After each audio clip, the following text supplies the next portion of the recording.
Yatardaya ta opera el Office of the City Environment and Natural Resources o OCNR con el sanitary landfill na Salaan sin el Material Recovery Facility hasta ahora. Según con el ingeniero del ciudad Luis Vicente Despalo, ya atrasa el construcción del MRF por causa de problema na fondo para con este. Pero ahora ya podría según aloca fondo el gobierno local cantidad de 25 millones de pesos entendido para la construcción del MRF allí adentro mismo del landfill.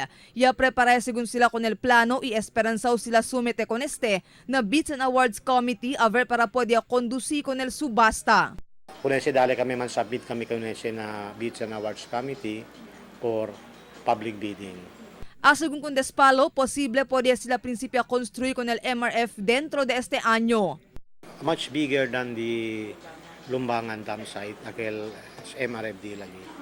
Mientras tanto, ya habla el Consel Charlie Mariano, chairman del Committee del Environment and Natural Resources na Consejo Local, ya aprobaya con el propuesto Ordinanza del Solid Waste and Management.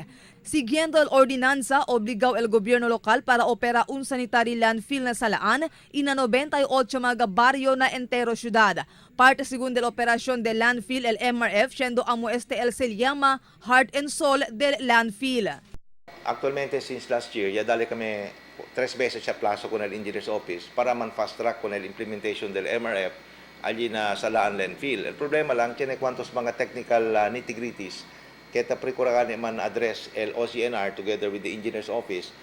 Although mainly this is the work of the Engineer's Office, they have to do such structure in accordance with specifications. And that responsibility is, that requirement actually delays or is delaying the whole process. But we have to comply with the provisions of law. Pero según enfrenta cargo el gobierno local, el momento ta opera este un sanitary landfill sin el MRF.